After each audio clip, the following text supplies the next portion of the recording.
back. Fucking Robitussin. I don't know why this shit got me lazy right now. Yeah. Can't do Percocets on my leg. I'm turning one, trying to live it up, get it right, baby. Yeah, right it, yeah. Bring it over to my place. You be like, baby, who cares? But I know you care.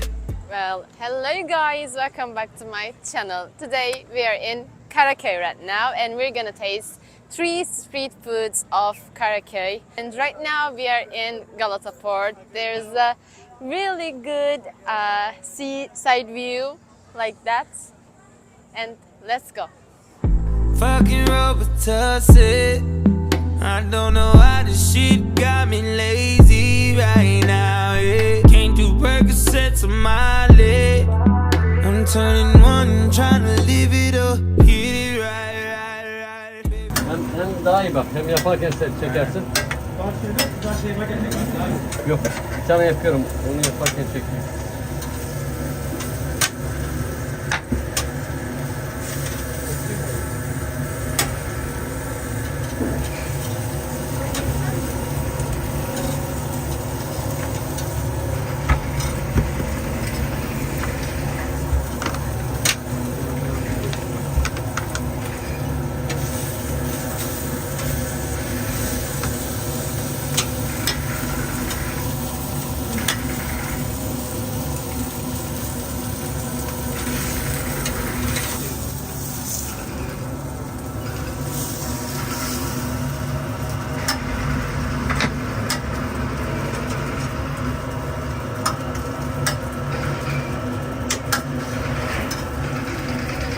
Our first stop is fish wrap.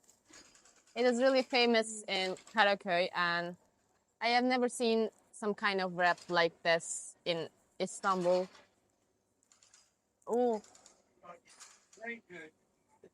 so different.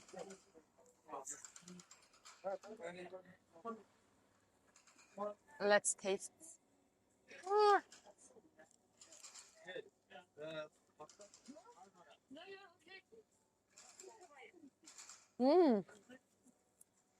Güzel bu arada. Salatanın içerisinde sanırım böyle bir nar ekşisi ya da yani limon kesim var ama galiba nar ekşisi de var ve bol baharatlı bir salata var içinde. Ek olarak zaten dışına da baharat dökmüşler ekmeğin.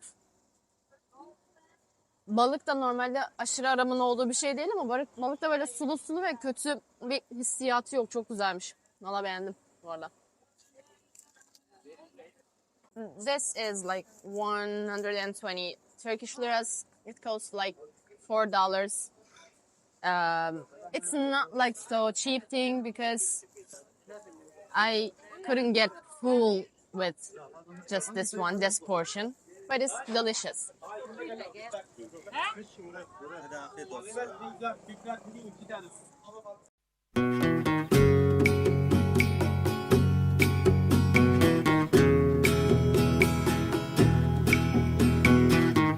I give her all my love, that's all I do.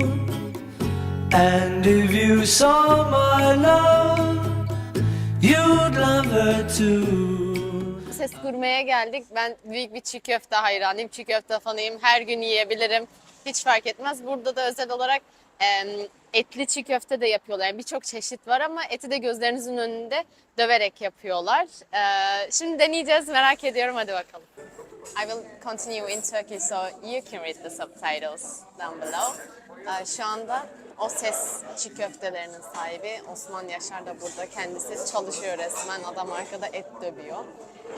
Bir sürü şubesi olmasına rağmen her şehirde, her ilçede yani o kadar fazla şubesi olmasına rağmen O Ses Gurme açmış ve kendisi de başında duruyor. Kendisi de çalışıyor.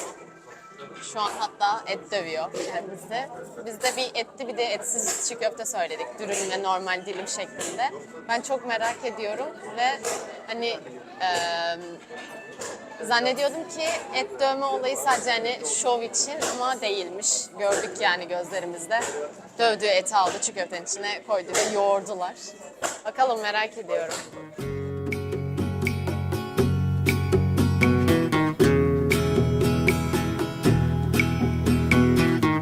I give her all my love, that's all I do. And if you saw my love, you'd love her too. I love her. Bu dürüm olan, bu da dilimlenmiş halinde. Dürüm olanın ekmeği farklı. Az önce baktım, isteğe göre pancarlı ekmek olabiliyormuş. İşte yeşil sebzeli ekmek oluyormuş. Bu yani bu şekilde geldi. Yeşil şekilde, sebzeli muhtemelen. Bu etsiz zaten ama bu etli. Çevresinde işte maydanoz, sos var, özel sos var. İçinde marul var. Onun haricinde başka bir şey yok ve burada acı sos da istedik denemek için. Evet, tadalım. Ben önce etsize bakmak istiyorum. Birazcık kıstım çünkü etliden. Bakayım mı? Şöyle. İncecik bir lavaşı var bu arada.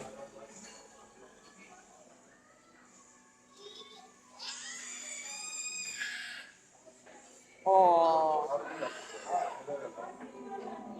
Hayatımda yediğim en pahalı çiğ köfte yiyorsun. Bir şey diyeceğim. Tam bizim Adıyamanlı tanıdıklarımız var. Buradan selamlar. Yani aynen tam onların yaptığı gibi bu arada, biliyor musun? Etsiz ama. Çok iyi. Şimdi etliyi tadacağım. Çok merak ediyorum. Korkuyorum dediğim gibi birazcık.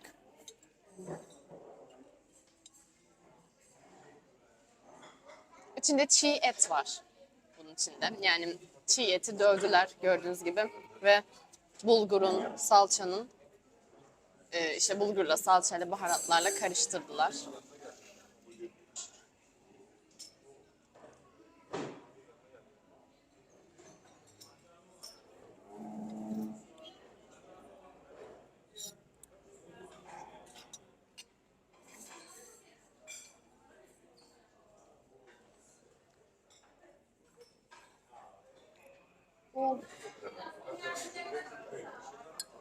Çok acı.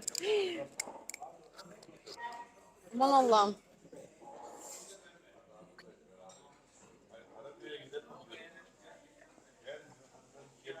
Aşırı acı. Fena acı ama ikisi birbirinden tamamen farklı. Yani hiçbir et tadı almıyorsunuz bu arada. Öyle rahatsız edici bir tadı da yok.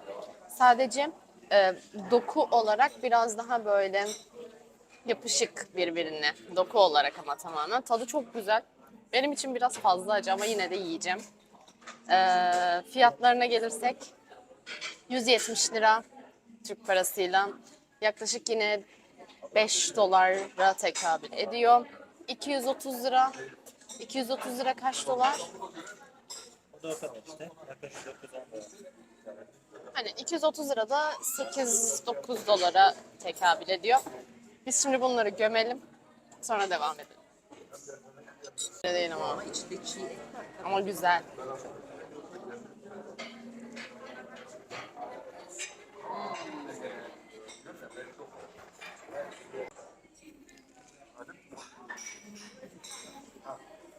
Çok güzeldi. Yani evet, bir tık pahalıydı ama sonuçta hizmet gerçekten çok farklı.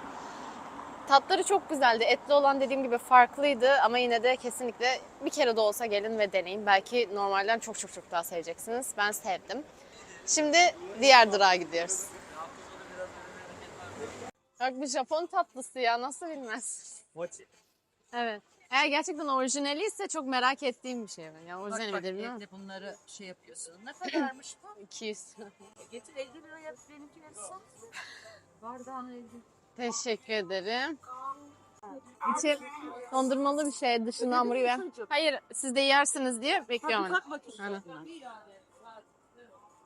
Aynen. Ha. Ha, sündür. Düşüreceksin. Düşürme sakın. Ne? Yok yemem ben. Ne? Dondurma. Dondurma mı? Ben dondurma yerim.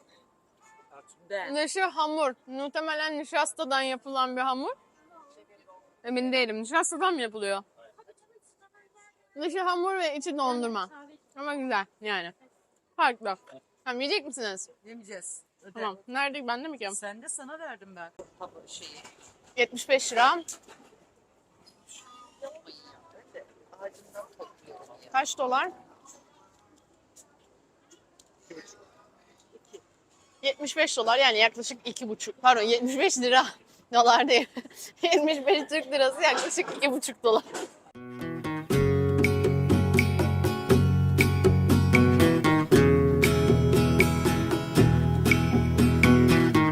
I give her all my love, that's all I do.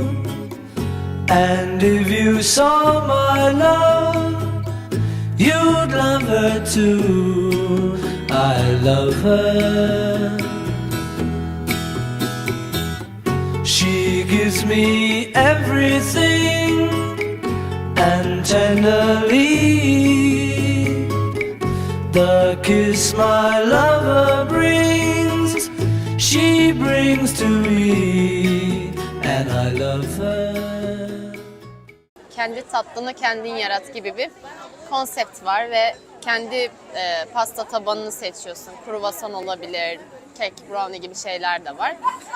İçerisinde genelde pastacı kreması oluyor. Bunun da içerisinde pastacı kreması var. Çikolata olarak sütlü çikolata istedik ve gördüğünüz şeylerden 3 tane seçme hakkımız vardı. Minik çikolatalar ve muz istedim ben de. Bu şekilde bir tatlı oluşturdum. Bence güzel görünüyor. Biraz ağzımın suyu aktı. Kendine çeksen. Ay. Evet, şimdi şöyle bir keselim içindeki bir. Bu arada sunum da çok güzel.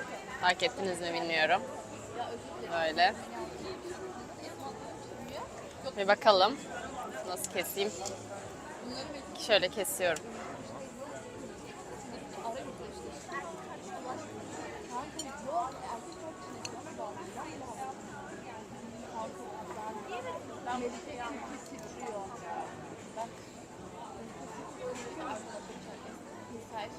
Şöyle. Evet, ben deniyorum artık çünkü çok merak ettim. Oh maşallah.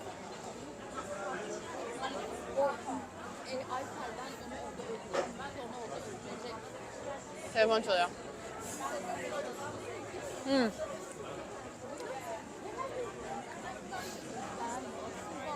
Bu kadar çıtır çıtır beklemiyordum, böyle seçtiğim taban daha yumuşaktır diye sanıyordum ama değilmiş, çıtır çıtırmış, çok da güzel.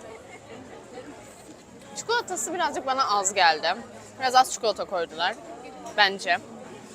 Yani böyle bir tatlı birazcık daha böyle bol çikolatalı olsaydı çok daha göz alıcı durabilirdi. Biraz daha fazla çikolatalı isterseniz o da ekstra giriyormuş. Biz normal nasılsa o şekilde almak istedik.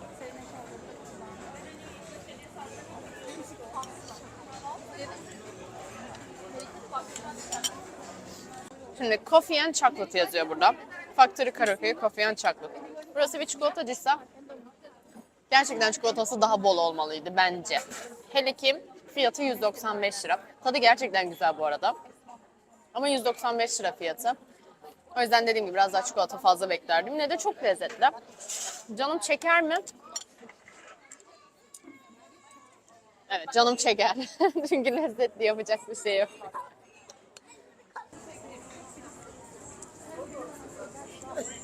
Ya. Hala yalanıyor. Buraları kesin kesmeyecekti, ona gül. Kesme. Süper olur. Kesme. Benim. Okay guys, thank you for watching me. If you like the video, please like it and please subscribe my channel. Bye bye.